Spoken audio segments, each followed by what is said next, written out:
Yo quisiera esta mañana hablar acerca de la verdadera adoración.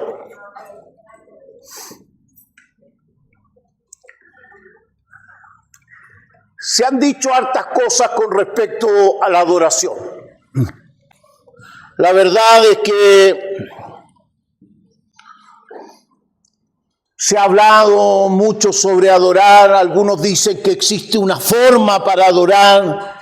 Hay quienes dicen que para adorar hay que entrar en meditación. Otros dicen que para adorar hay que ser fervorosos. La verdad es que es mucho lo que se ha comentado sobre esto.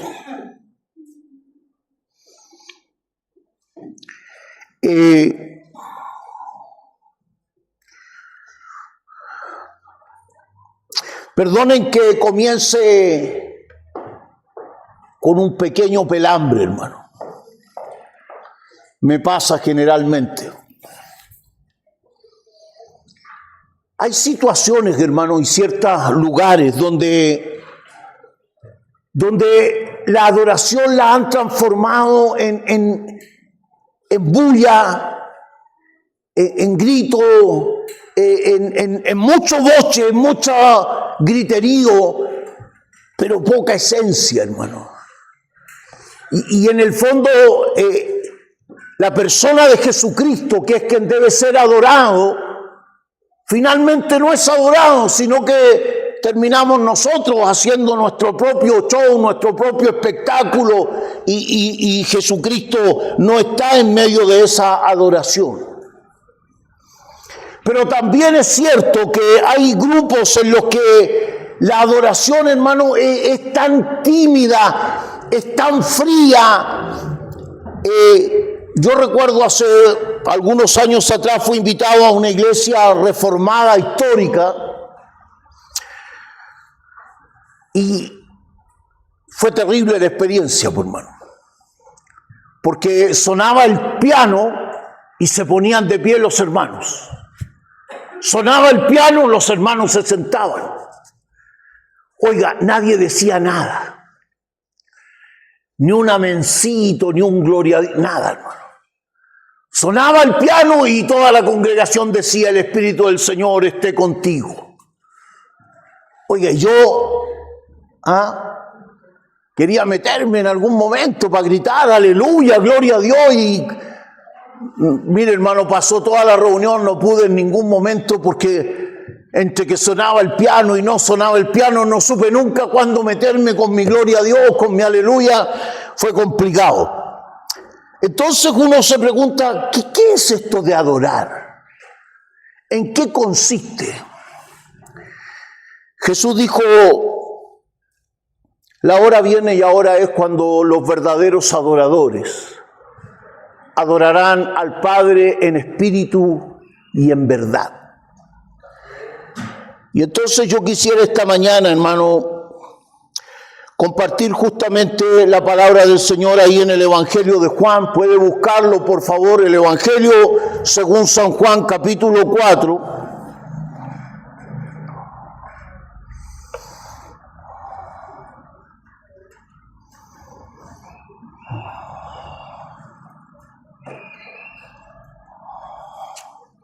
Juan capítulo 4,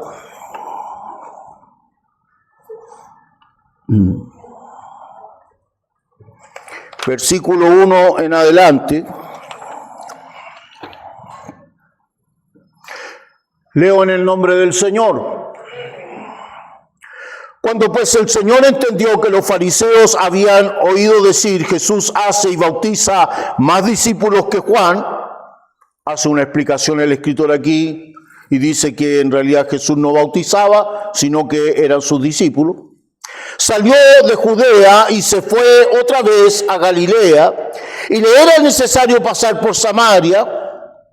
Vino pues a una ciudad de Samaria llamada Sicar, junto a la heredad de Jacob, que Jacob dio a su hijo José. Y estaba allí el pozo de Jacob. Entonces Jesús, cansado del camino, se sentó así junto al pozo. Era como la hora sexta. Vino una mujer de Samaria a sacar agua y Jesús le dijo, dame de beber. Pues sus discípulos habían ido a la ciudad a comprar de comer. La mujer samaritana le dijo, ¿cómo tú siendo judío me pides a mí de beber que soy mujer samaritana? Porque judíos y samaritanos no se tratan entre sí. Respondió Jesús y le dijo, si conocieras el don de Dios, ¿y quién es el que te dice, dame de beber? Tú le pedirías a él y te daría agua viva. La mujer le dijo, Señor, no tienes con qué sacarla y el pozo es hondo. ¿De dónde pues tienes tú el agua viva? ¿Acaso eres tú mayor que nuestro padre Jacob, que nos dio este pozo del cual bebieron él, sus hijos y sus ganados? Respondió Jesús y le dijo, cualquiera que bebiere del agua, de esta agua, volverá a tener sed. Mas el que bebiere del agua que yo le daré, no tendrá sed jamás. Sino que el agua que yo le daré será en él una fuente de agua que salte para vida eterna. La mujer le dijo, Señor, dame de esa agua, para que no tenga yo sed, ni venga aquí a sacarla. Jesús le dijo, ve, llama a tu marido y ven acá. Respondió la mujer y dijo, no tengo marido. Hay algunas samaritanas aquí, parece.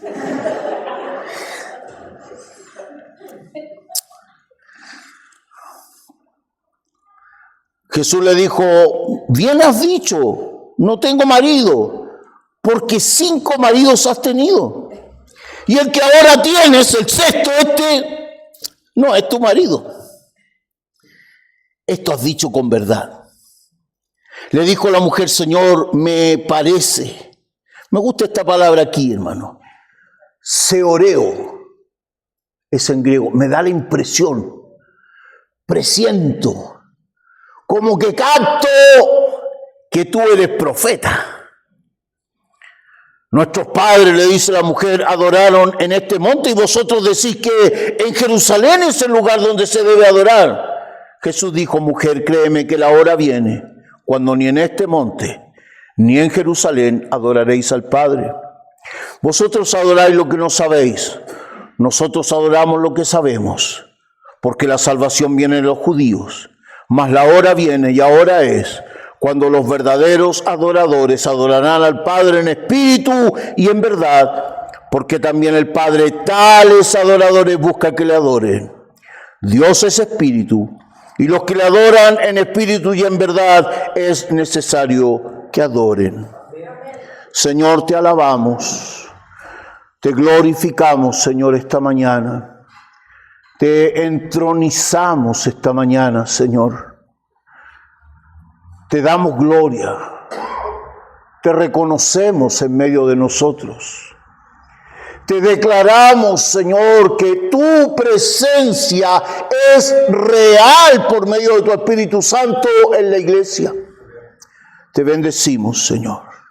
Glorifícate por medio de esta palabra en nuestra vida esta mañana y enséñanos, Señor, a través de ella para ser edificados en tu palabra, bendecidos en tu palabra, Señor, crecidos en tu palabra, madurados en tu palabra. Te lo pedimos en el nombre de Jesús. Amén. Amén. El Evangelio según San Juan tiene como propósito, mis queridos hermanos, presentar a la figura de Jesús como Dios. Todos los evangelistas tuvieron una finalidad, un propósito al escribir. Marcos escribe un evangelio para los romanos, Mateo escribe un evangelio para los judíos, por eso presenta a Jesús como rey. Lucas presenta un evangelio para los gentiles, enfocado en la justicia social. Pero Juan presenta un evangelio para la iglesia y un evangelio en la que la persona de Jesucristo va a ser declarado como Dios. Por eso en Juan encontramos diálogos y milagros que siempre tienen como finalidad realzar, destacar, hacer brillar a la persona de Jesucristo. Y este diálogo es el diálogo entre una mujer samaritana y la persona de Jesús. Juan escribe acerca de este encuentro. Y este encuentro es muy especial porque, tal como el relato lo indica, como Juan lo explica allí, los samaritanos no tenían una buena relación con el resto de los judíos. Los samaritanos también eran judíos, hermano, pero eran una mezcla de judíos. Porque en el año 600 Asiria vino contra el reino del norte y lo dominó, y lo que hizo fue mezclar la población. Entonces los judíos que quedaron en el norte de Israel fueron judíos mezclados. Y por eso los del sur, los del reino de Judá, los rechazaban, los discriminaban, los consideraban impuros a los judíos del norte, a los que habían sido mezclados. Recuerde usted que esto sucedió durante más de 80 años, en que Asiria estuvo mezclando la población, ¿cierto? Y tratando incluso de transformar su cultura. Entonces los judíos del sur, que habían mantenido la radicalidad de su cultura, ¿cierto?, rechazaban a los del norte. Y por eso siempre vamos a encontrar en la Biblia estos relatos que dicen que entre samaritanos y judíos no se trataban. Ese es el problema fundamental. Pero ahora Jesús tiene que ir a Galilea porque los fariseos están buscando para matarlo, para perseguirlo, para impedir que siga con su ministerio. Jesús se tiene que trasladar y elige ir por la ruta más corta a Galilea, y entonces tiene que cruzar por Samaria. Samaria está en el centro de Palestina. Existen solo dos posibilidades: o ir por la costa, por el mar, ¿cierto?, o cruzar por Samaria. Eran las posibilidades. Generalmente los judíos preferían la ruta más larga con tal de no entrar por la tierra samaritana. Pero ahora Jesús decide ir, ¿cierto?, directo, y entonces tiene que cruzar por este lugar donde están los inmundos, los despreciados, los desechados. El encuentro es interesante porque están junto a un pozo llamado la heredad de Jacob, que es uno de los padres de Israel. Y el encuentro se vuelve más interesante todavía porque esta mujer samaritana tiene una complicación social y religiosa importante. Por un lado tiene una complicación religiosa porque su religión, que siendo judíos, no es igual a la religión de los judíos del sur. Porque los judíos del norte, en este caso los de Samaria, solo tenían 5 libros de la Biblia judía: Génesis, Éxodo, Levítico, Número y Deuteronomio, el Pentateuco. Eso era todo lo que ellos tenían como libro religioso. Ellos no tenían a los profetas, nunca consideraron a los profetas como personas enviadas por Dios. Por lo tanto, su religión le faltaba información. Entonces, producto de esto es que encontramos este diálogo que se va enriqueciendo. Están junto a un pozo donde la mujer va a buscar agua a deshoras, porque es la hora de almuerzo. Una mujer dueña de casa generalmente iba a este pozo, todos iban a ese pozo, ¿cierto? No había agua potable, hermano, no se podía abrir la llave en el lavaplatos, había que ir al pozo a sacar agua. Y todas las mujeres iban en la mañana, temprano. Pero esta mujer no va en la mañana porque tiene vergüenza. Ustedes ya vieron esa respuesta media chueca que se mandó la samaritana, ¿ah? No tengo marido. ¿Ah? Tenía problemas sociales, tenía problemas con las demás mujeres. Ella iba a mediodía a sacar agua y le era incómodo tener que hacer ese trabajo. Seguramente era el motivo de murmuración, de burla. Seguramente sobre ella pesaba el estigma del fracaso, porque la tradición judía decía que se permitían hasta 3 matrimonios. En la religión judía, hasta 3 matrimonios siempre que hubiera carta de divorcio. Esta señora ya tenía 5 y iba por el 6º. Eso ya estaba medio raro, por decirlo menos. No me corresponde a mí hacer juicio de esta señora, pero... Claro, no, la ley judía decía que la mujer que quedaba viuda se podía casar con el pariente cercano. Pero no sé cuántos primos tenía este caballero, pero esta señora ya parece que se había casado con toda la parentela. Algo había, porque no iba a buscar agua a la hora que iban las demás mujeres, no hacía una vida cotidiana. Y era un poco dura también ella en su relación, en su trato. Porque cuando Jesús le dice mujer, imagínense Jesús cansado, una caminata, hermano, larguísima, una cantidad de kilómetros, acalorado, a mediodía, le dice a Pedro, Pedro, anda a comprar pan por ahí, unas torrejas de cecina, de queso, no sé, comamos algo, por favor. Partieron los discípulos y él se queda allí y le dice a la mujer que la ve que viene a buscar agua, mujer, dame de beber. No, le decía. No. Ustedes nos han despreciado. Ustedes nos han humillado. Ustedes nos dicen que somos inmundos, basura.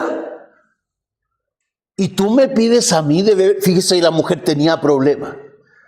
Estaba como a la defensiva, hermano. Generalmente cuando uno tiene problemas que no ha solucionado internamente, actúa a la defensiva, ¿no? Como que reacciona, como que sobre reacciona. No, le dice, no me pidas a mí de beber, no. Le dice Jesús, si tú supieras, si tú te dieras cuenta quién te pide de beber, tú le pedirías a él. Y él te daría agua de vertiente, no agua estancada. ¡Qué buena palabra! Tremendo, ¿no? Él te daría agua viva. Yo quisiera esta mañana destacar 4 características que son muy especiales de este relato. En primer lugar, para ser un adorador, una adoradora de Dios, se necesita reconocer el don de Dios. Esta mujer no sabe a quién tiene frente a ella. Para esta mujer este es un simple judío cansado, polvoriento y sediento. Es un igual. No, le dice, yo no te voy a dar de beber. No alcanza a reconocerlo. Lo que necesitamos para convertirnos en verdaderos adoradores de Dios, en primer lugar, es reconocer a la persona de Jesucristo y todo lo que Él ha hecho por nuestras vidas. La clave para convertirnos en adoradores es que seamos capaces de reconocer que solo en Él, solo en su sacrificio, solo en su acto de la cruz encontramos nosotros el perdón, la salvación, la gracia de Dios para tener una relación plena con Dios. Y eso es fundamental.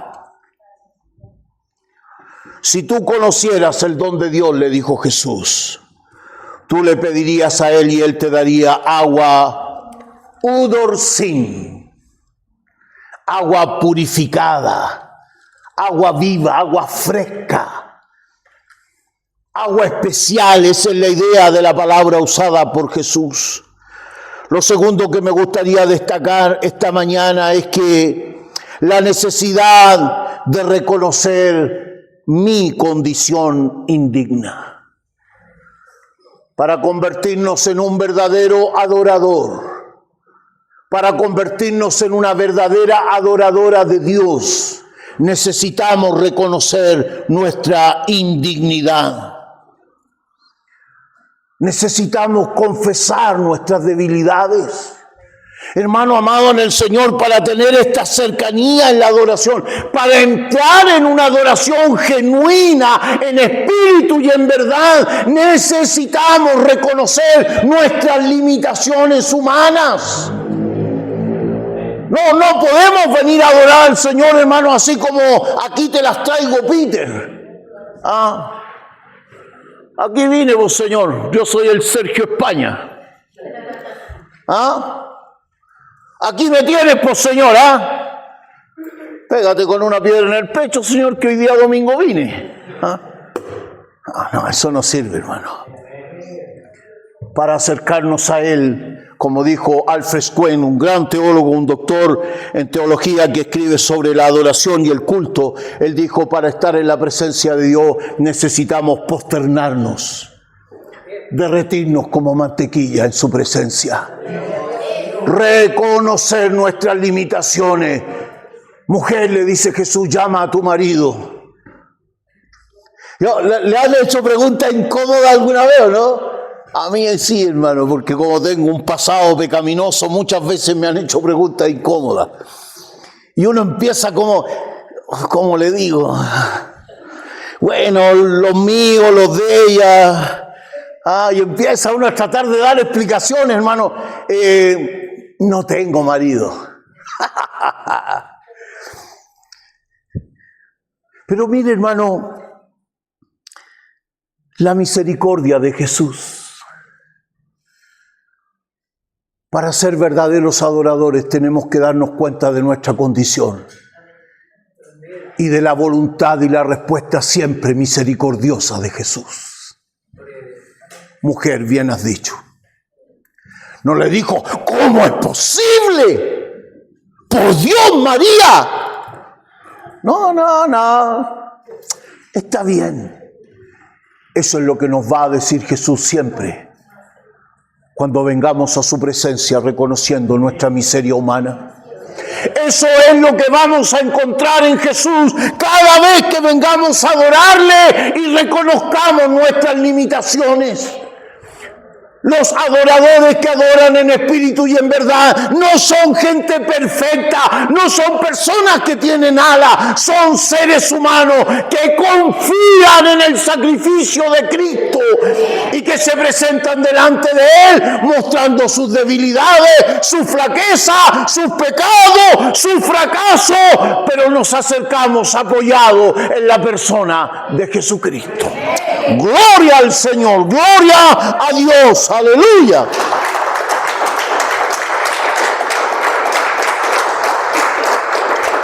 Solo cuando un creyente reconoce su condición, solo entonces hay una apertura a la relación espiritual. Solo entonces, hermano. Cuando estamos cerraditos y no queremos decir nada y no queremos confesar, hermano, es difícil que haya una apertura a lo espiritual.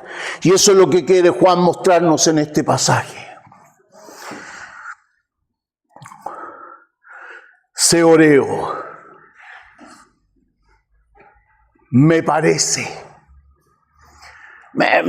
Mira, con esta pregunta que me hiciste, me tengo que abrir y tengo que decir la verdad, y esto como que me acerca a la relación espiritual.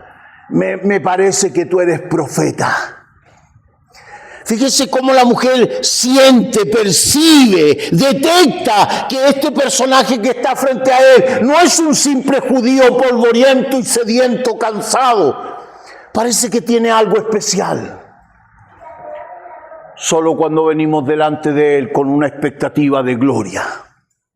Solo cuando venimos delante de Él con un corazón sincero. Hermano, Él nos conoce. ¿Usted comprende la dimensión de eso? Él nos conoce. No hay nada que podamos ocultarle. Él solo está esperando que nosotros abramos nuestro corazón para entonces Él tener una actitud misericordiosa hacia nosotros. La mujer no espera más, hermano. Es el momento de hacerle la pregunta fundamental. Claro, cuando yo me doy cuenta que estoy frente a un profeta, a alguien que me puede aclarar las cosas, hermano, ¿qué voy a hacer? Hacerle la pregunta que he tenido toda mi vida, pues, hermano. Yo tengo anotado un par de preguntitas que quiero hacerle al jefe cuando llegue a su presencia. Claro, tengo necesidad de hacerle algunas preguntas. La mujer tiene paradigmas. La vida, hermano, al ser humano le genera paradigmas. La cotidianidad de la vida nos genera paradigmas. Esta forma de pensar de que existe solo una forma. Imagínese, ¿usted conoce los discos pares? Imagínese que un día se encuentra en una esquina con un disco pare de color verde que diga sigue. ¿Qué pasó? ¿Qué pasó aquí? Porque es un paradigma. Ese símbolo ya es un paradigma en nuestra mente. La forma, el color, ¿cierto? Ya nos dice algo. Hay algunos que rojo, verde se los pasan igual, pero ya ese es otro tema. Ese es otro pecado, hermano. Mire cómo el Señor revela cosas. ¿Ah? Y yo no he hablado con nadie, hermano, imagínense. Pero es un paradigma, uno se encuentra con eso y sabe lo que tiene que hacer instintivamente. ¿Cuántas veces el pecado? ¿Cuántas veces la cotidianidad de la vida? ¿Cuántas veces, hermanos, la religiosidad de nuestras iglesias nos generan paradigmas? ¿Podré yo levantar las manos? Es que el pastor sabe que yo todavía... Chuti, ¿qué dirán los hermanos si me ven que yo estoy gritando gloria a Dios? Es que a mí me falta todavía. No existe tal cosa, querido hermano, querida hermana. No existe tal paradigma. Usted, apoyado en los méritos de Jesucristo, sin importar lo que esté ocurriendo con su vida, tiene todo el derecho a entrar en la presencia de Dios y adorarlo, bendecirlo, gritar aleluya, gritar gloria a Dios, porque usted no adora por mérito propio, usted no adora porque sea perfecta, usted no adora porque sea santo, usted adora porque ha reconocido el verdadero don de Dios, que es Jesucristo. Aleluya, gloria al nombre del Señor.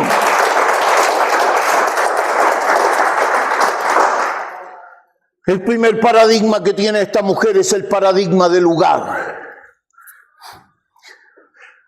Señor, le dice la mujer, nuestros padres adoraron en este monte, Gerizim, un monte muy importante que está en Samaria y según el libro de Génesis, primer lugar donde el pueblo de Israel se estableció para levantar el primer santuario de adoración a Dios.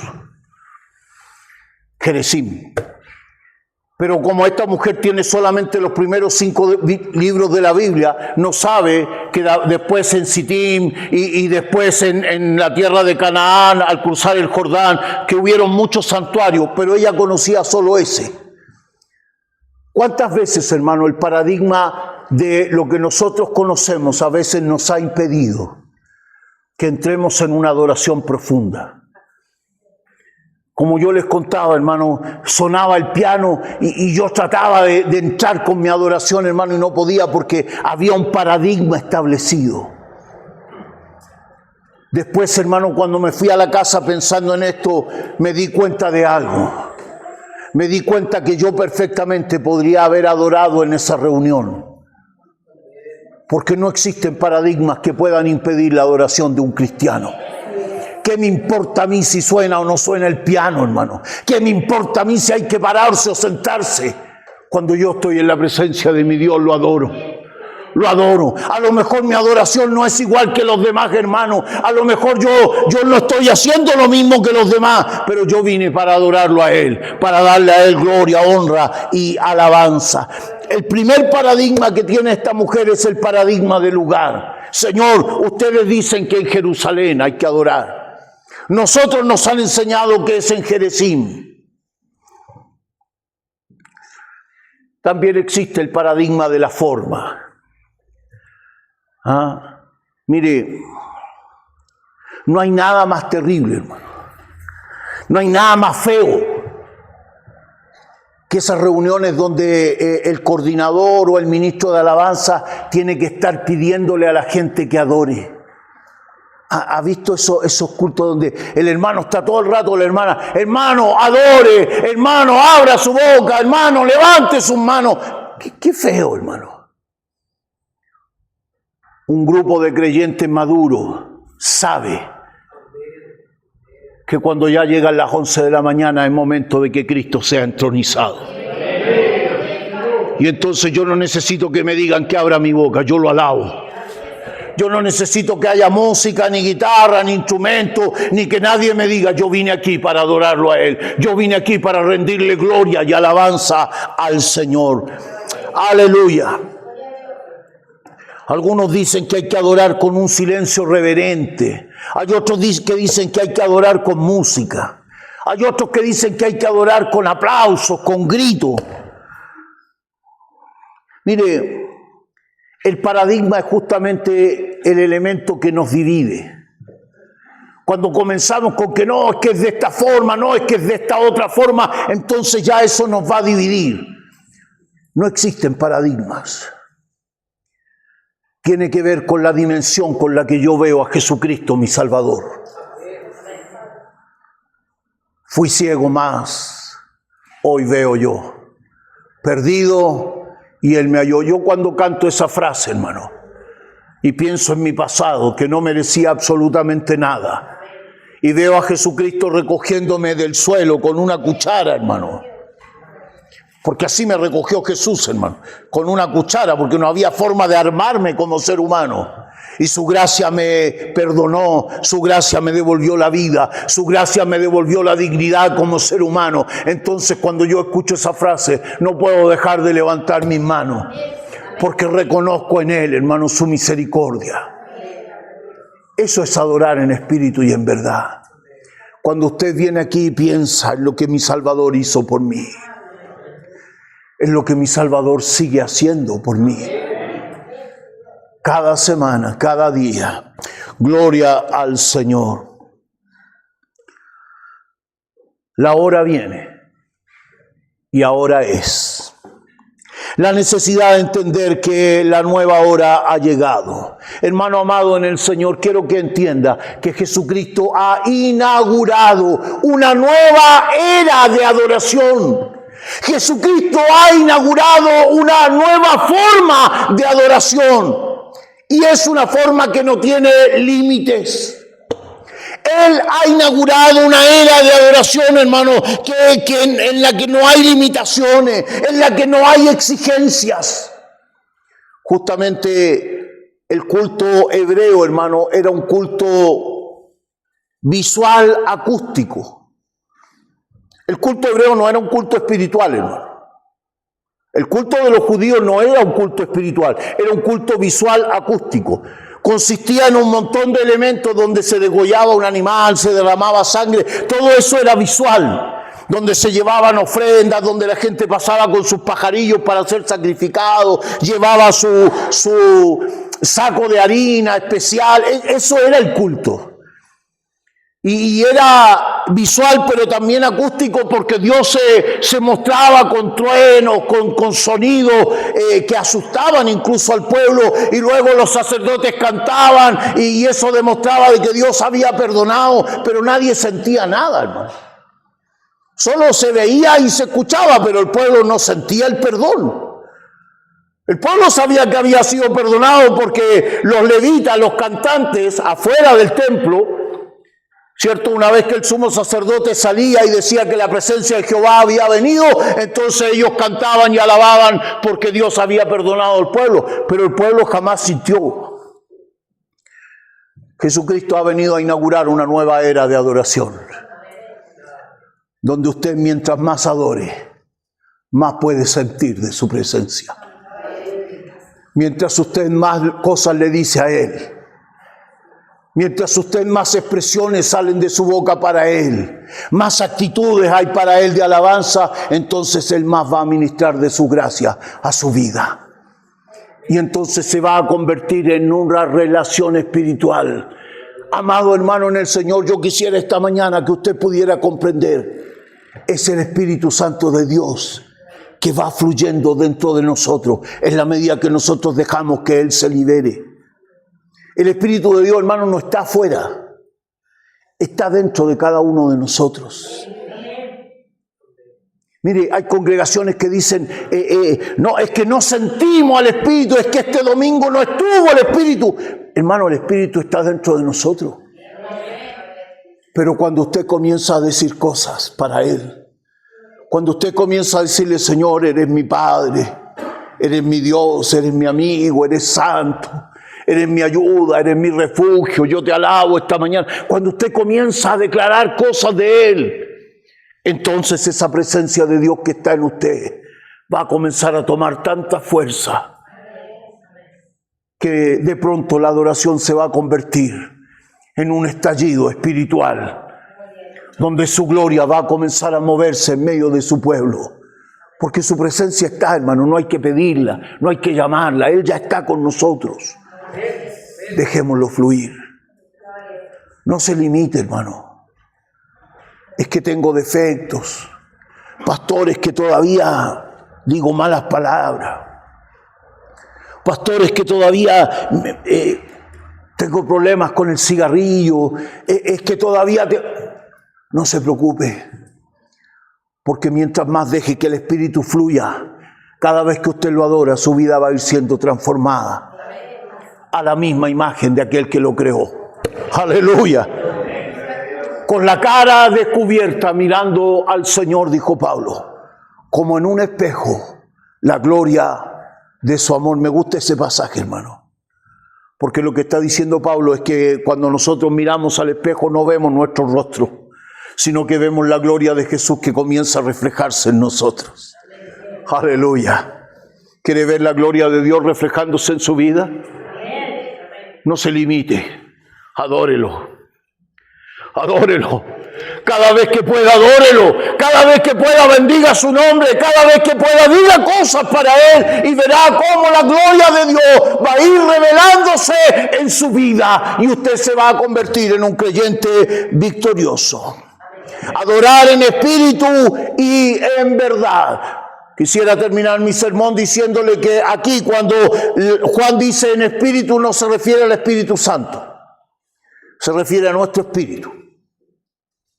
Entonces cuando dice adorar en espíritu, ¿cierto? Está diciendo que nosotros tenemos que conectarnos con esa dimensión espiritual de Dios. Gloria al Señor por eso, hermano. Así que deje fluir, hermano. Deje fluir al Espíritu del Señor. Deje fluir la gracia de Dios en su vida. Luego dice que también debe ser en verdad. ¿Qué significa esto? Que todos los que tienen conciencia, hermanos, de que Jesucristo es el Salvador. Todos los que tienen conciencia de que Jesucristo es el Salvador son personas que están en la verdad. Y por lo tanto pueden adorarlo. Gloria a Dios por eso. Aleluya. Una verdadera comunidad cristiana, hermanos, se caracteriza por ser un grupo de creyentes que en la adoración reconocen a Jesucristo como Salvador. Una verdadera comunidad cristiana son aquellos creyentes capaces de reconocer la extrema necesidad que cada uno de nosotros tiene de la ayuda de Dios. Una verdadera comunidad cristiana que adora al Señor es aquella que no se queda en una forma, que no se queda en un tipo de adoración. Es una comunidad que se vuelve espontánea, agradecida, que no espera que le digan que adore, simplemente adora al Señor. Amén. ¿Quién es digno de adorar? Todo aquel que se apoya en los méritos de Jesucristo. No necesita más, hermano. No necesita más que apoyarse en los méritos del Señor para entrar en su presencia y adorarlo. Quiero que cierre sus ojos un momento.